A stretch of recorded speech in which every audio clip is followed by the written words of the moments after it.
Bien amigos, bienvenidos a Energías y Misterios, el programa de Radio Despi en el 107.2 de vuestra FM. Hoy hablaremos de una cosa que os sorprenderá. Hablaremos de Atlas, también conocido como C/2025.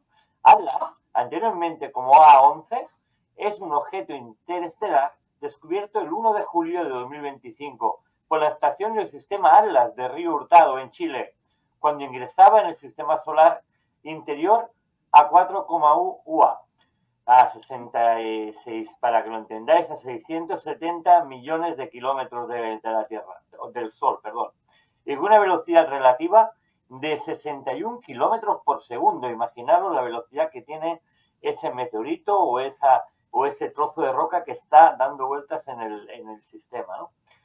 Tiene una trayectoria hiperbólica alrededor del Sol y una excentricidad orbital de 6,14 y una velocidad de exceso hiperbólico.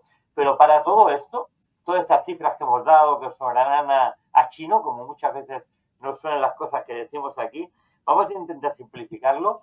¿Y quién mejor que simplificarlo que nuestro amigo Juan Carlos Chávez, que nos explicará realmente quién es Atlas, qué es lo que es, si es un objeto natural o puede ser algo artificial? Vamos a hablar, porque hace poco hablemos también de Omanuma y Borisov. Vamos a hablar de este tema, sobre todo de Atlas, para saber todas estas cifras, lo que significan y a dónde nos lleva. A dónde nos lleva de nuestra galaxia. Lo más cercano que tenemos es el Sol y la Luna. ¿Qué podemos encontrar ahí? Juan Carlos, buenas tardes, ¿cómo estamos? Buenas tardes, noche ya. Buenas noches. No se lo he explicado bien, más o menos a 4 datos técnicos, pero más o menos creo que se ha entendido bien. Perfectamente. Mira, básicamente, su momento, por ejemplo, su perihelio, cuando has dicho UA, son unidades astronómicas, ¿vale? Se suele dar para... Cuando no se quiere dar, por ejemplo, tantos millones, por ejemplo, pues una unidad y pico, en este caso el perihelio, por ejemplo, va a ser el momento en el que esté más cerca del Sol. Desgraciadamente no será visible desde la Tierra porque va a ser precisamente en el lado opuesto del Sol en ese momento. Bueno, sí, los que sí que lo verán muy bien son los venusianos. Si existe vida en Venus, van a tener un espectáculo si consiguen tener un día despejado. Difícil en Venus cuando tienen una atmósfera llena de nubes que tiene alrededor de unos 200, 300 kilómetros de grosor, o sea, de altura y de grosor de las nubes. Pero bueno, básicamente, pues eso, básicamente va a estar en su momento más cercano a son 200. Venus, igual que Saturno, recordemos que también tiene ese misterioso pentágono en el polo. Tiene también ese dibujo que no se sabe bien lo que es. Bueno, lo tiene, por ejemplo, Neptuno. Ajá, también, sí, Neptuno lo tiene, por ejemplo, y que no es tan definido que lo tiene Venus. Se cree que en realidad es un tipo de característica electromagnética en relación a sus vientos, ¿vale? Los vientos que se generan. Sí, se hablan de tormentas, sí, se hablan de tormentas y huracanes. Sí, pero grandes de 500 kilómetros, o sea, velocidades de 500 kilómetros de velocidad de viento, ¿eh? O sea, aquí se nos caerían los peluquines, menos mal que no lo llevamos. Pero básicamente, pues mira, Venus tiene eso precisamente. No es tan estable, claro, tenemos que contar que las atmósferas de los grandes gaseosos que tenemos aquí en nuestro sistema, Urano, Neptuno, Júpiter, pues claro, son grandes gaseosos y sus tormentas son legendarias y milenarias incluso. O sea, una tormenta de allí puede durar muchísimo. Pero bueno, básicamente, pues en Venus dura mucho menos. Bueno, volviendo un poquito al perihelio, digamos, de que estará a eso, a una unidad de eso, unos 200 kilómetros, 200 millones de kilómetros, que dices, oh, qué lejos, ¿no? Bueno, realmente es bastante cerca del Sol, ¿vale? Dentro de lo que cabe. Pero dentro de lo que son los cometas habituales, pues claro, lo que llamó la atención de este al principio, recordemos que al principio no se sabía si definirlo como asteroide o como cometa. Bueno, al principio es que creían más que se pudiera definir como asteroide, porque, bueno, al igual que Oumuamua y demás, pues es alargado, más bien alargado y estrecho como un puro, pero hasta cierto momento no tenía cola cometaria, ¿vale? No tenía ni siquiera ni cola ni lo que se denomina la coma, ¿no? Ajá. Pero en el momento en que empezó a acercarse hacia aproximadamente, creo que recordar que Júpiter, va a hacer el recorrido, bueno, está haciendo el recorrido Júpiter, Marte, Venus. Ahí, por ejemplo, algunas personas pues dirían, ¡ay, qué casualidad en este tipo de planetas, ¿no? ¿Por qué no la Tierra? ¿Por qué no nosotros estaremos en el quinto pino del recorrido? O sea, nosotros ni siquiera no estaremos ni en peligro, imposible. Bueno, el caso es que a la altura de Júpiter se convirtió en un cometa, por tanto que empezó a crearse una coma.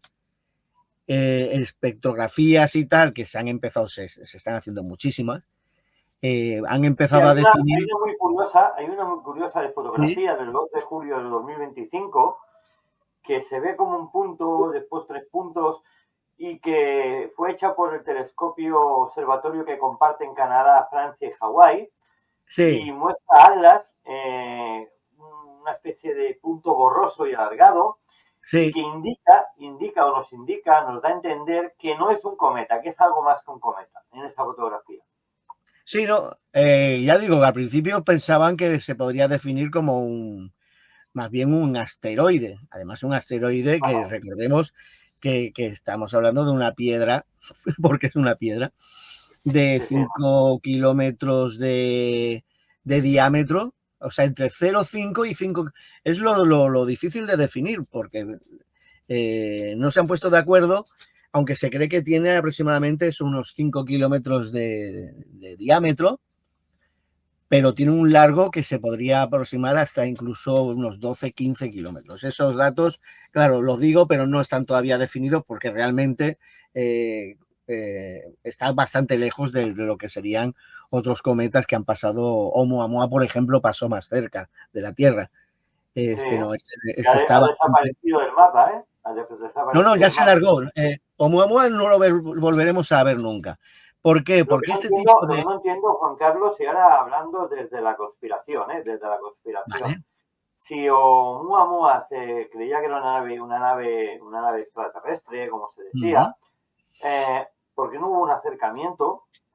Y en el caso de haber sido una roca interestelar, que es lo que se dice que es una roca interestelar, ¿por qué no se le puso algún tipo de dispositivo con alguna nave terrestre para seguir su movimiento, o alguna cámara que nos enseñara lo que hay más allá de nuestra galaxia? Porque se aleja de nuestra galaxia.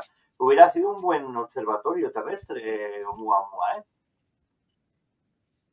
Sí, pero tanto Oumuamua como Borisov, como Atlas, resulta que van a unas velocidades brutales. O sea, posiblemente son los cuerpos.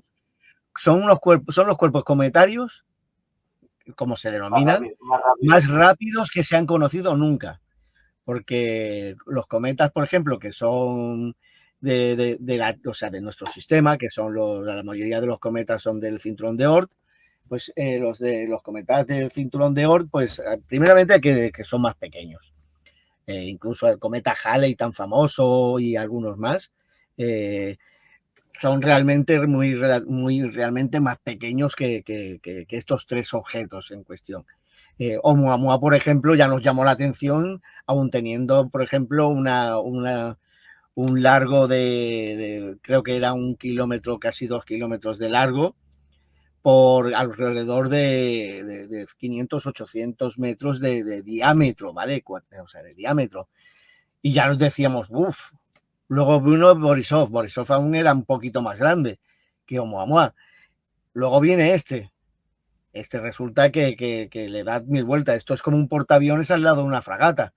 ¿Podrían ser restos de algún planeta explotado? ¿Algún planeta que hubiera finalizado su vida útil más allá de nuestra galaxia y que sus restos ahora no estén llegando a nosotros?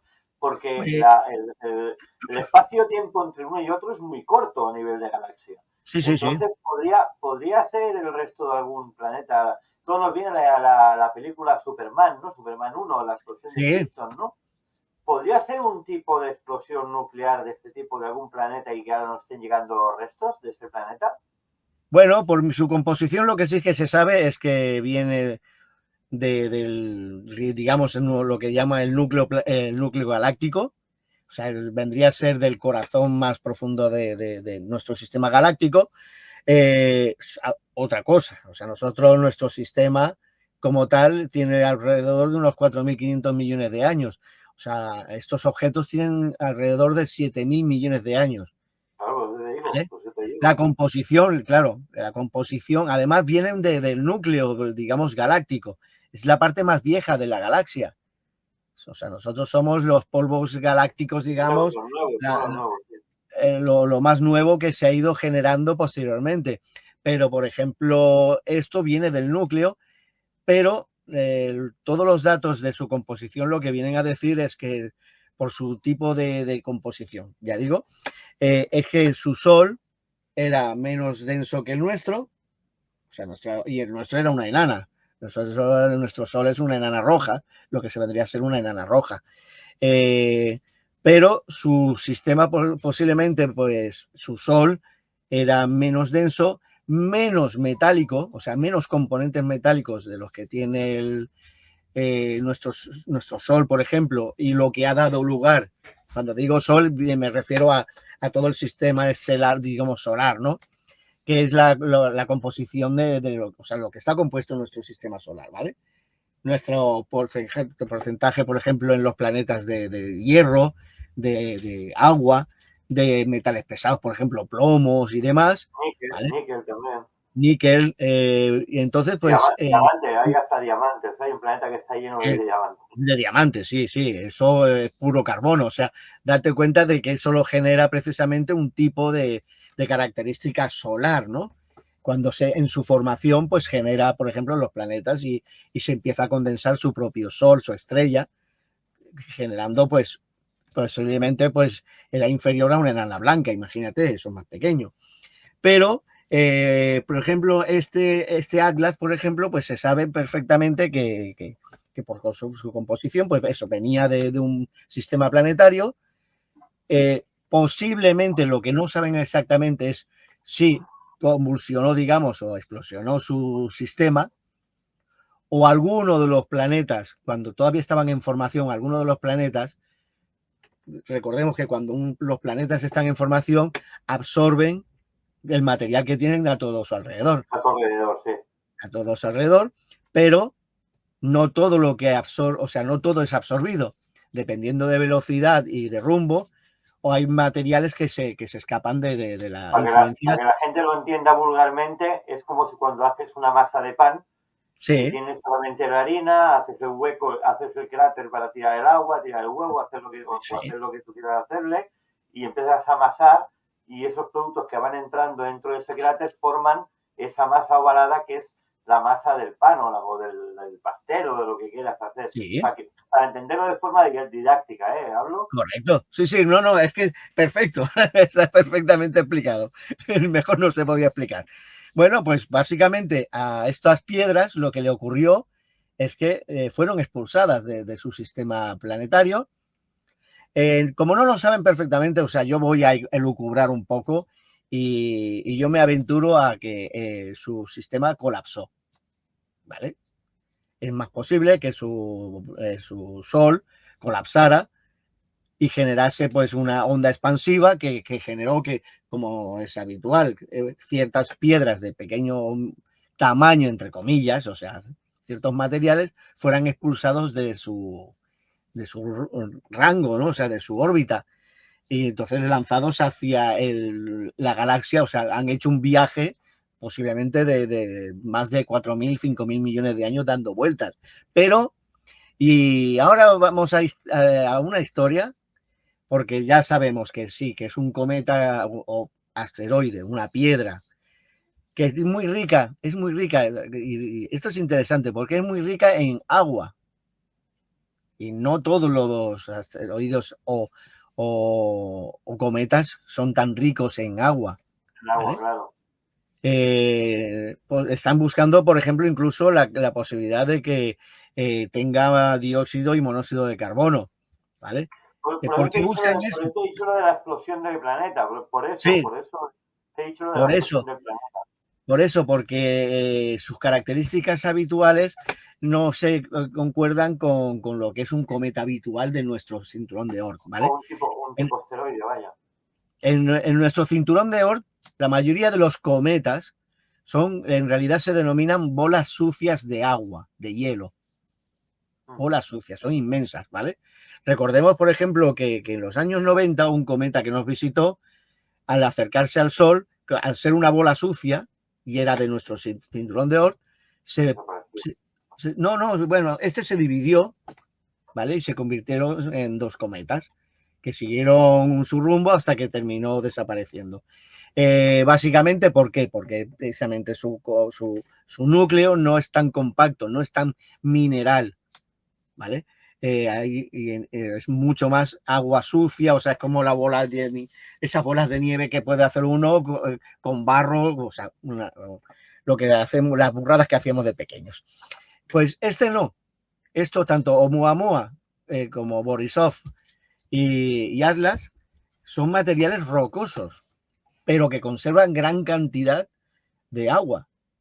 Y es más, incluso conservan una muy liviana, que es lo que está generando esa coma, o esa cola cometaria, que es esa atmósfera, porque incluso se da el lujo de tener todavía una muy ligera atmósfera.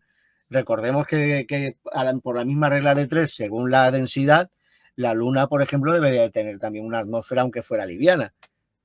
Sí, bueno, la Luna tiene agua en el subsuelo, sí. Sí, pero no tiene atmósfera, teóricamente. No tiene atmósfera, claro, evidentemente. Estos objetos en cuestión no solo tienen esas cantidades de agua que están congeladas y tal en su superficie, sino que se sabe perfectamente que su núcleo es o sea, tienen níquel, ferro, o sea, estamos hablando de materiales muy densos, muy compactos y metálicos. Te voy a decir una cosa, porque yo siempre que aparece una cosa así, cuando veo algo así, raro, que se escapa de la normalidad, me llaman don experimentos, ¿vale? Cogí una piedra de río con agujero, aquellas típicas piedras de río redondas que tienen algunos agujeros, ¿vale? Las llené de agua y las puse en el congelador, ¿vale? O sea, creé una base rocosa con hielo. Cuando estuvo congelado, lo puse encima de otra piedra y cogí una piedra más grande y la estampé contra este objeto, contra esta roca, para partirla. Al partirla, salieron astillas de esta piedra muy parecidas a un anuma, y alguna de ellas contenía todavía el hielo. Por eso te he dicho lo de la explosión del planeta. No sé si has entendido el símil, ¿eh? No, en eso sí que perfectamente explicable y bueno, que daría una razón bastante convincente de su origen, ¿no? Claro. Bueno, ya sabemos que viene del núcleo galáctico, el más antiguo, 7.000 millones de años, me parece perfecto, pero en todo esto, claro, son tres objetos que me llama, o sea, a mí personalmente me llama la atención su orbitación, su recorrido, ¿no? Su trayectoria, porque los tres han tenido unas trayectorias muy semejantes, muy similares. Pero uno mira, por ejemplo, las probabilidades de que cualquiera de estos objetos hubiera, en lugar de haber pasado por nuestro sistema solar, se hubiera impactado con el Sol, con la estrella, o después de 4.500 millones de años recorriendo el universo que hay a su alrededor, no hayan impactado con nada. Por eso te he dicho yo lo de objetos artificiales, Eso que no utilizan el Sol como fuente de energía. Bueno, como fuente de energía y como lanzadores. Porque, por ejemplo, Oumuamua o Atlas, por ejemplo, más claramente, de Borisov no se pudo comprobar tanto, pero son objetos que tenían una velocidad X. Lo que llamaba la atención era que en relación a la aproximación de algunos planetas, perdían o aumentaban su velocidad. Pero que finalmente, cuando hicieron el superhelio alrededor del Sol, nuestro Sol, aumentaron su velocidad y desaparecieron alrededor se cree que sobre 68-70 kilómetros por segundo. O sea, que es que encima coge velocidad.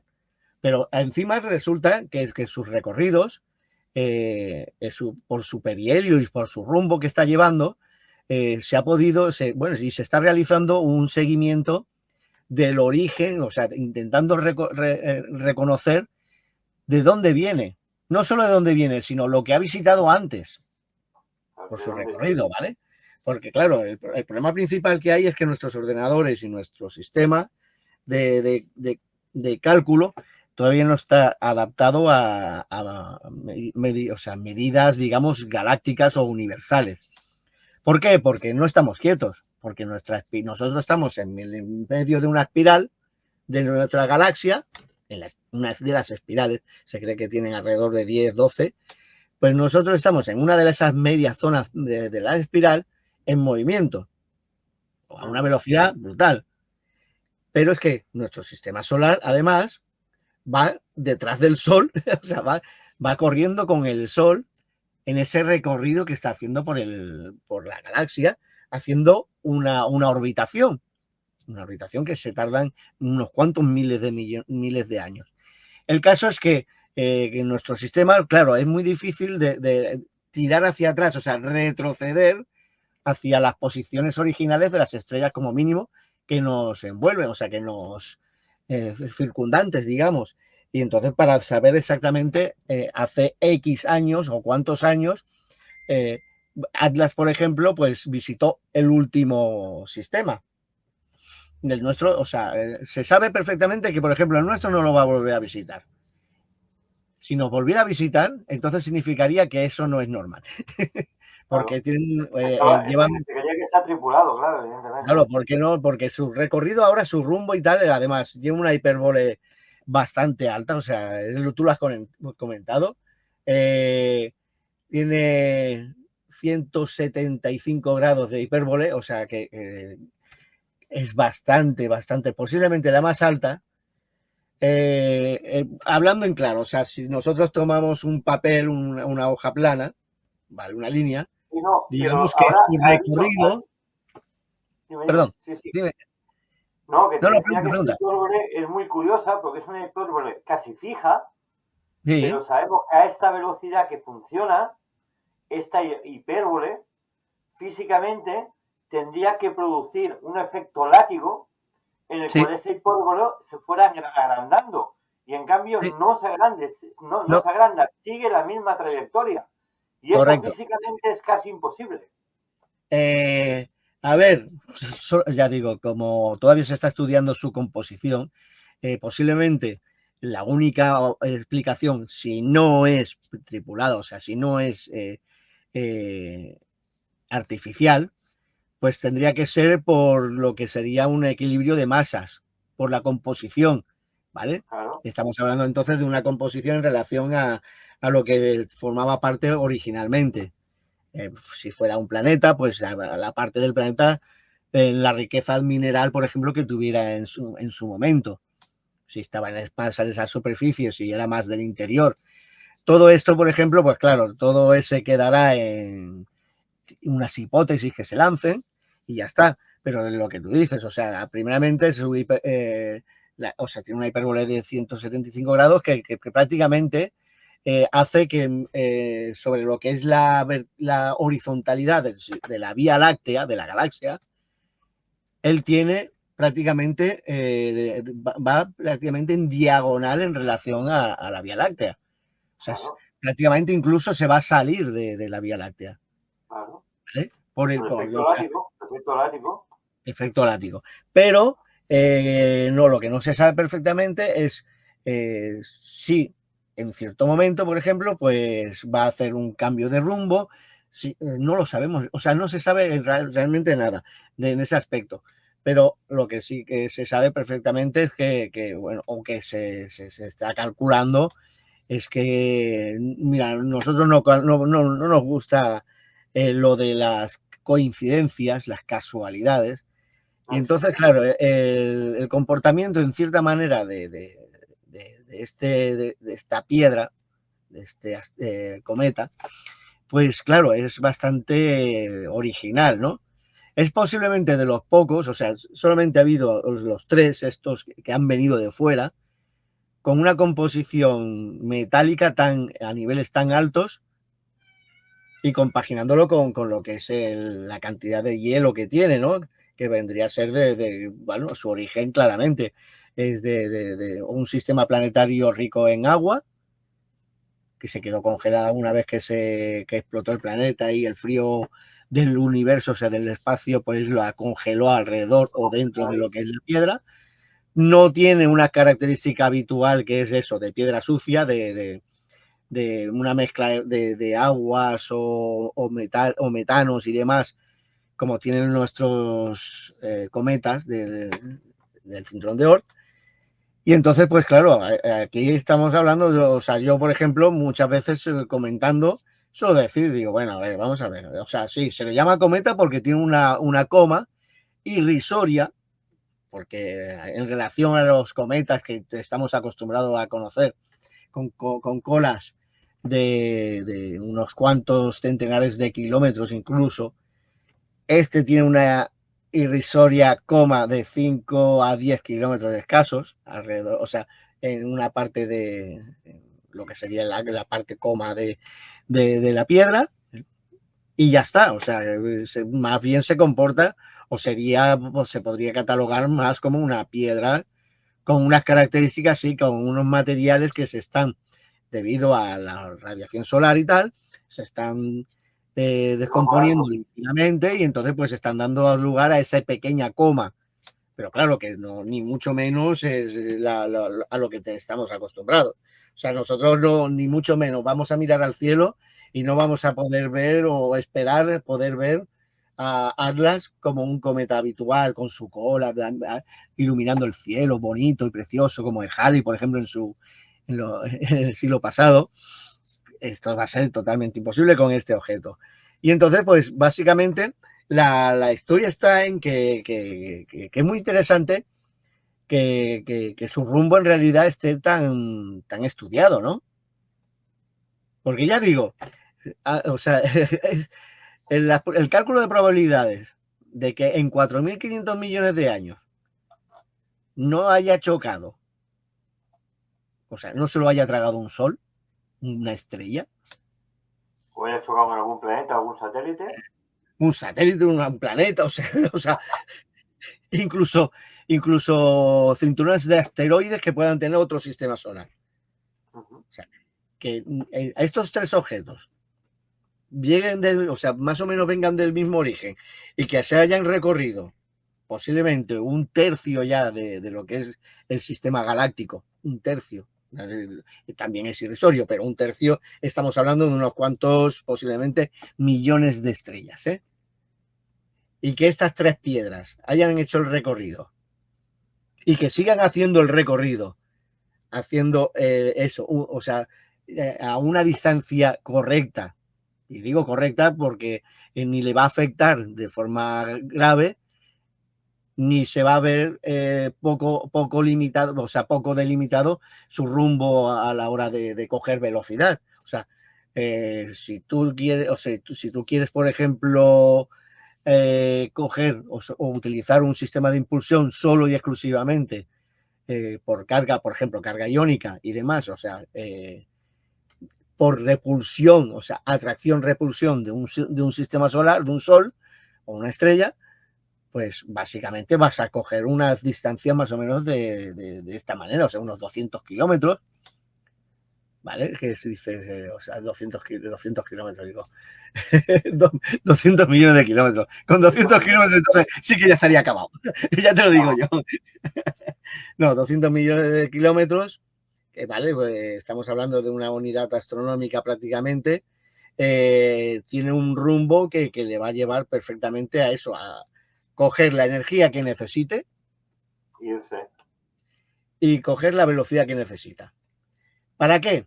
Para asegurarse de que va a tener, o sea, si está tripulada, o sea, si está tripulada, o tiene un sistema automático o una IA o lo que sea, realiza unos cálculos perfectos, la verdad, ¿no? Sí. Porque se ha podido comprobar porque sé que están controlando desde la NASA y desde la NATO, que es lo mismo, están comprobando lo que está viendo, por ejemplo, o lo que está haciendo el Caballero Negro, que se cree que es un satélite extraterrestre.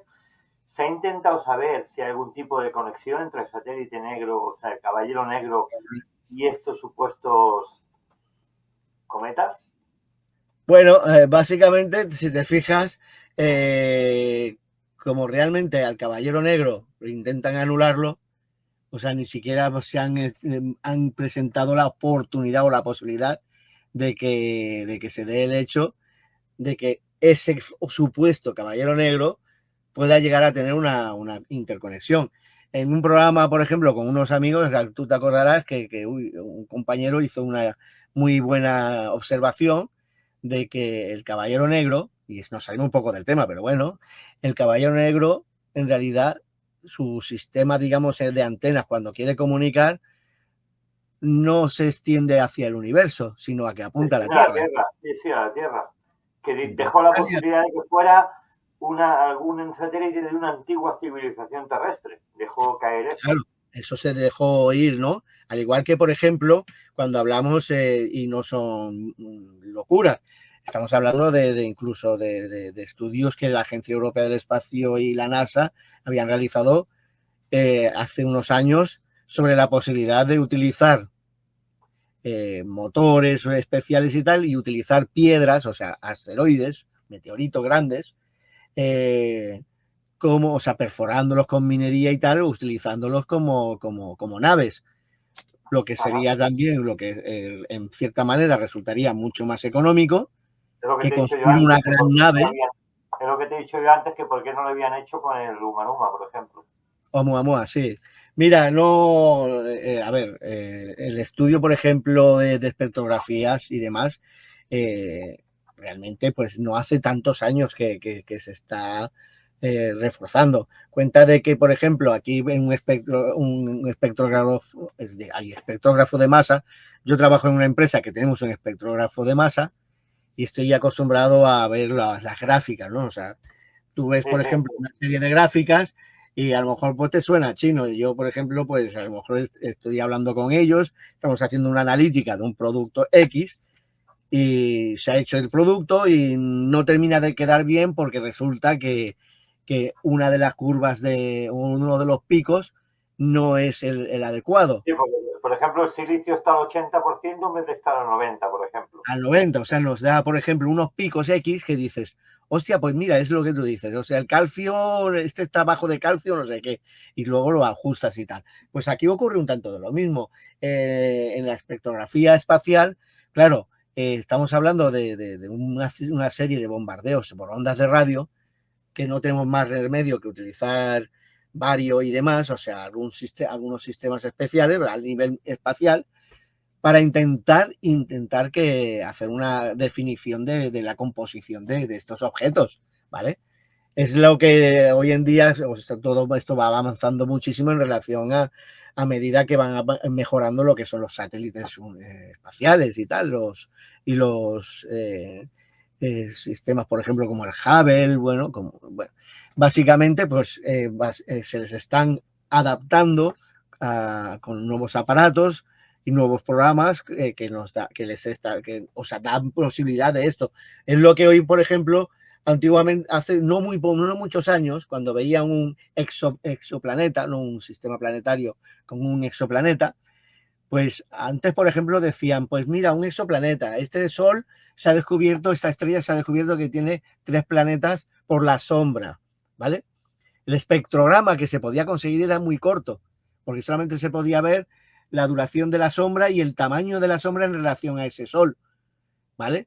Eso ha ido mejorando a tanto que, por ejemplo, pues cuando descubren un exoplaneta, en relación al material, o sea, las informaciones que le llegan, pues es lo que ocurre, lo que decías tú antes. Se ha descubierto incluso, por ejemplo, un planeta que es puro diamante, o sea, carbono obligado, o sea, trabajado a tal presión atmosférica, tal presión y tanta temperatura que ha generado que ese carbono se convirtiera en diamante. Ese planeta es un diamante. Eso sí que sería un diamante en bruto. Ahí sí que. Pero, bueno, es lo que está, por ejemplo, diciendo y lo que están buscando de planetas que tengan tanto porcentaje de agua. Claro, todo eso está avanzando a medida que pasan muy rápido, muy rápido. En los últimos años cada vez es más rápido y hoy en día, por ejemplo, si no lo han dicho ya pronto, pues estará al caer el que hagan una analítica o que publiquen una analítica bastante exhaustiva por ejemplo, de Atlas. De Oumuamua, por ejemplo, ves, sí que se consiguió que era un sistema, o sea, era un asteroide, un planeta rocoso, ¿vale? Extraplanetario, por su composición, pero no se sabía, claro, los porcentajes, o sea, no se pudo descubrir tanto lo que era el porcentaje o por ejemplo, en Borisov tampoco se pudo, en Borisov menos todavía, por su posición en relación a la Tierra, pues resultó bastante difícil. Por ejemplo, aún teniendo un recorrido que no va a pasar ni mucho menos cerca de la Tierra, pues sí que hasta ahora sí que se ha podido estudiar, se ha podido descubrir realmente muy temprano, que eso también ayuda mucho. Se puede estudiar, o se ha podido estudiar su ruta, su rumbo, ¿no? Claro, estaban esperando que, por ejemplo, cuando pasara por el cinturón de asteroides, si frenaba o no se frenaba, ¿vale? Básicamente no tendría que frenarse cualquier nave de la Tierra. Lo que me llama la atención de Atlas fue el descubrimiento, porque tú ves la foto que se hizo el 1 de julio, me parece que fue, no, el 2 de julio del 2025 en Río Hurtado, en Chile, y tú ves la foto original, que después te la amplían, pero ves la foto original, y claro, yo veo esa foto y ya no la amplío ni siquiera. Pero es que es como, para que la gente lo entienda, es como si cogieras un grano de arena de la playa, lo pintaras un poquito de blanco y lo tiraras otra vez en la arena. Es que es invisible prácticamente al ojo si no te lo marcan como lo marcan en esa foto. Porque es que es casi invisible. O sea, quien descubrió ese planeta se tuvo que tirar horas viendo fotografías, ampliando fotografías, porque es que incluso ampliada, yo no diferencio Atlas de otra estrella o otro cuerpo celeste, es que no lo diferencio. En las fotos que tenemos, Claro, no, a ver, es que un comentario que se hizo hace años, un científico, cuando le preguntaron que cuántas estrellas creía que había en el universo conocido, y él dice, mira, tantas como que si tú juntaras todos los granos de arena de la Tierra, no llegaría ni al 10%. Por eso te he dicho, por eso insisto en la arena de la playa, o sea, es que es espectacular. Vale, pero claro, cuenta que hoy en día realmente los astrónomos tienen una gran ayuda, sobre todo en estos radiotelescopios, tienen una gran ayuda en los ordenadores. Supongo que la inteligencia artificial hace mucho que compara la foto de ayer con la de hoy, claro, evidentemente. La de hoy, o sea, bueno, y que ellos en realidad no hacen una foto, ellos hacen una serie de fotos y entonces, pues, básicamente pasa por los filtros y, bueno, pues cuando no ven ningún tipo de anomalía, claro, cuando se produce este tipo de anomalía salta la alarma, habitualmente no es como en las películas de que suenen ahí alarmas, historias, pero sí que hay un aviso sonoro y diciendo que, ojo, mirad esto. Quiero decir este ejemplo que, claro, pues la gente se puede pensar, estamos acostumbrados al cine, estamos acostumbrados a la pequeña gran pantalla de que se ve un objeto enorme que viene dirigiéndose a la Tierra. No, es que ni se ve. O sea, es que lo que he dicho, es como si tú coges un grano de arena, lo pintas de blanco y lo vuelves a tirar a la arena. y dices, es eso. Es que no se ve, o sea, no se ve. Pero claro, he hecho ese símil para que la gente entienda que no es como se ven las películas ni en la televisión, sino es algo mucho más científico que todo eso, ¿eh? Esto claramente, ya digo, es por el apoyo de la tecnología, que es el que da el aviso. O sea, realmente, o sea, tú imagínate a unos pobres investigadores haciendo turno, teniendo que mirar por el telescopio durante un turno de 8 horas, lo dejaremos en 7 horas. Acabarían todos en la 11 vendiendo cupones. Vendiendo cupones, ya te lo digo yo. Además, con el trabajo con los ojos como mínimo de culo vaso, las gafas. O sea, imagínate, pero no hoy en día. A ver, que sí que se ha trabajado de esta manera en el pasado, pero claro, tampoco eran radiotelescopios como tenemos hoy en día. La mayoría de los telescopios eran telescopios convencionales, ¿vale? Estamos hablando, por ejemplo, de este caso en el que creo recordar que el telescopio en cuestión es un telescopio normal, o sea, no es un radiotelescopio. Creo recordar. Bueno, la foto que tenemos, por ejemplo, del muchos Hubble, que hay por todo el planeta, sí. ¿vale? Es digamos, de seguimiento, es uno de esos telescopios bueno, que tiene unas características. A ver si lo encuentro. Bueno, es un telescopio, pues, por ejemplo, como puede ser el de más palomas y tal, ¿vale? Que son telescopios ópticos, que eso es, no me salía la palabra, son telescopios ópticos. Y el entonces... Lowell Discovery Telescope sí, de Arizona y el Observatorio de Canadá, Francia y Hawái. Sí, esos son los que luego lo corroboraron. Sí, sí. Pero primero fue el de Chile, y el de Chile es un óptico. El Lowell Discovery Telescope, el sí, G37. G37, pero que es un telescopio que bueno, no es un radiotelescopio, no estamos hablando ya de otros, como por ejemplo, luego ya les pasaron al sistema Hubble, por ejemplo, y tal, que claro, ya entonces hacen una definición mucho mayor, o sea, delimitan en todo su alrededor el objeto en cuestión. Y por ejemplo, tú ves la imagen en cuestión del telescopio de Chile y ves eso, que es una mota de arena, o sea, un grano de arena alrededor de centenares de miles de puntos. Que todos los puntos, imagínate, pues son lo que son. Y luego, en cambio, por ejemplo, cuando ves una imagen... El dossier que me han mandado también me dice que Miguel Alarcón y su equipo de investigaciones en el Instituto de Astrología de Canarias, utilizando un telescopio gemelo de 2 metros del Observatorio de Teide, también lo detectaron en el mismo día. Sí, pero porque se suelen avisar.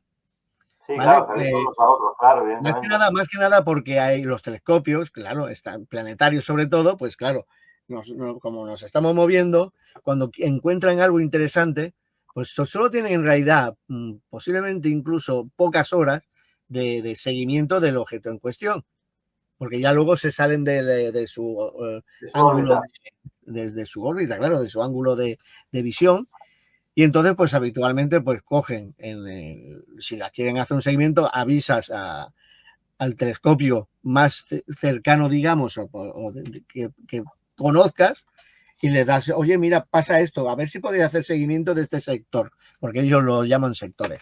Y entonces, pues, ¿qué hemos detectado esto? Pues el Observatorio de Maspalomas, por ejemplo, bueno, de Canarias, pues tuvo la oportunidad de hacer un seguimiento prácticamente pues, del mismo objeto en cuestión, pero que es prácticamente idéntico, o sea, es un observatorio óptico, ¿vale? No es un radiotelescopio.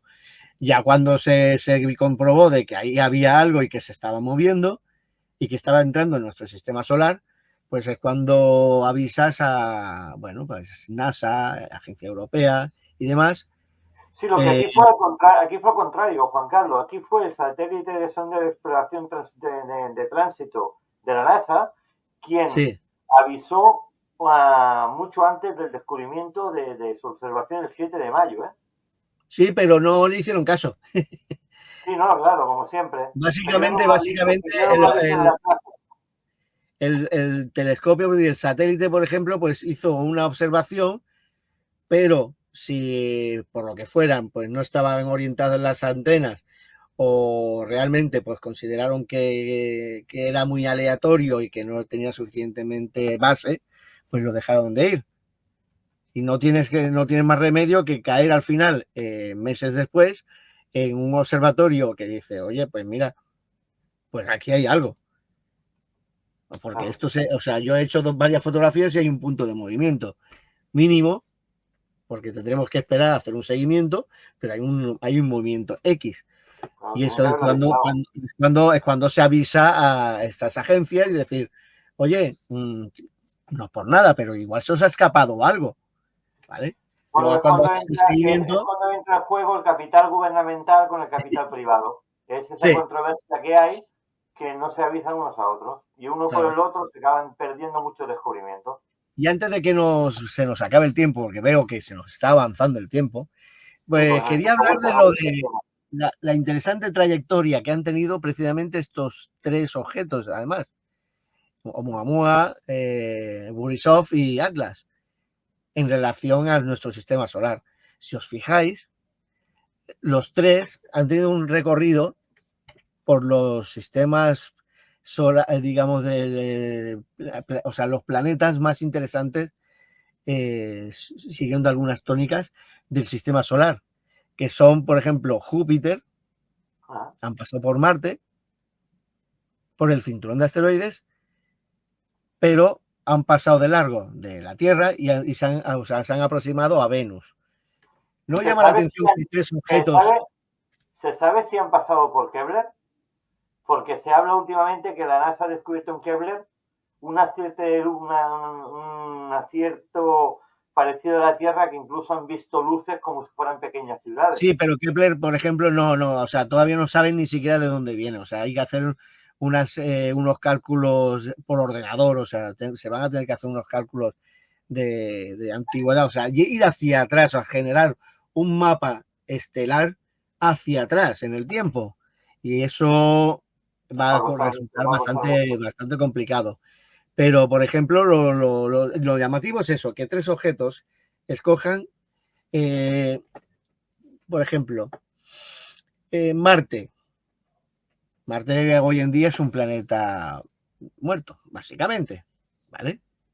Tuvo su momento de álgido, pero claro, ¿cuándo fue su momento álgido? Pues hace precisamente alrededor de unos 2.000, 3.000 millones de años, cuando la Tierra todavía estaba en su bombardeo y de lava y, o sea, su caldo en construcción, ¿vale? Pasa por Júpiter. ¿Qué características tiene Júpiter? Júpiter es un gigante gaseoso que, bueno, pues genera unas sombras alrededor de sus lunas, ¿vale? Cuando está en lugar contrario al Sol, pero que tiene unas lunas que sí tienen unos tamaños bastante interesantes, porque incluso hay algunas que podrían ser, bueno, que son más grandes que Marte o están entre Marte y la Tierra. Estamos hablando de piedras, o sea, satélites bastante grandes, con atmósferas, todos tienen atmósfera, sea congelada o sea gaseosa, y con unas características además muy interesantes en relación a Venus. Sobre todo dióxidos, monóxidos de carbono, azufres, metanos y demás, ¿vale? Y que vamos a elucubrar un poquito.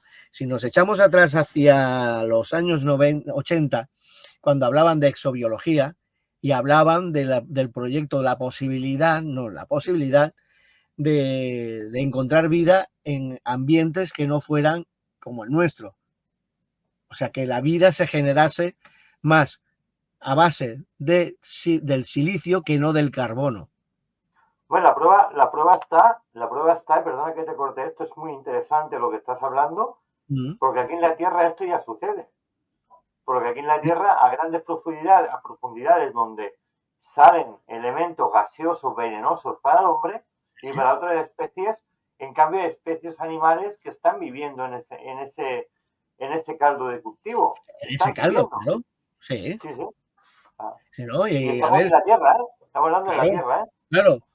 Si realmente la vida fuera más posible, más fácilmente, cuenta que, por ejemplo, o sea, una vida basada en el silicio viviría perfectamente y como de maravilla en ambientes, por ejemplo, ricos en metanos, en sulfuros, ¿vale? Claro. ¿Por qué? Porque eso, o sea, fíjate que nosotros somos un enigma, ¿no? La vida en la Tierra. No es, o sea, tenemos ADN, pero en realidad es un ácido desoxirribonucleico, ¿vale? Es Correcto. un ácido que se podría desarrollar más equilibradamente en estados de, o sea, en base al silicio, porque el silicio no se oxida, o sea, no produciría oxidación porque no soporta el oxígeno, que es lo que nos da la vida y lo que nos mata, básicamente.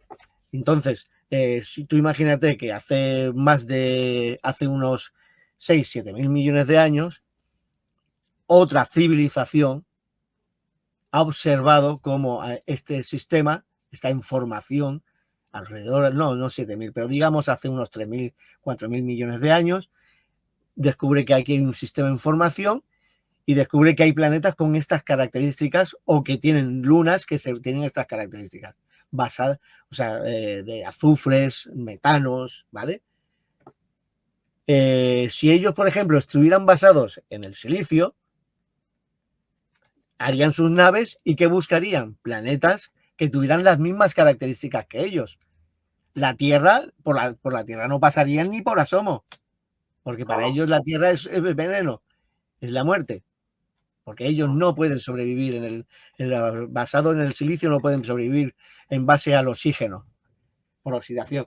Con lo cual, esto es una lucubración, ha surgido por ahí y tal, pero que resulta bastante interesante, por tanto que es interesante que los tres objetos en cuestión hayan realizado esa maniobra, o sea, posiblemente vienen del mismo sistema planetario, han hecho el mismo recorrido con unas distancias prudenciales, pero han pasado o sea, han realizado perihelio, Oumuamua cogió velocidad, se largó, hizo su perihelio alrededor de nuestro Sol y salió del sistema.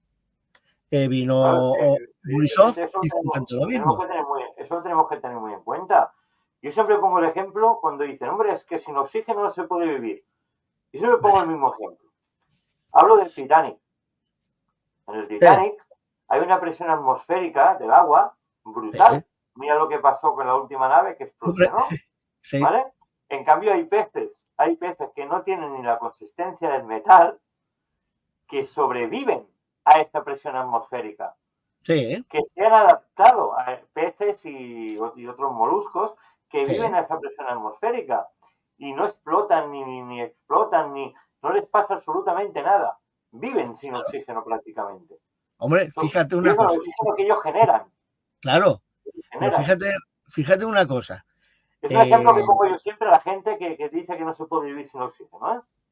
No, a ver, claro, en el sistema basado en el carbono, que somos nosotros, Claro, en la vida basada en el carbono, el oxígeno es vital.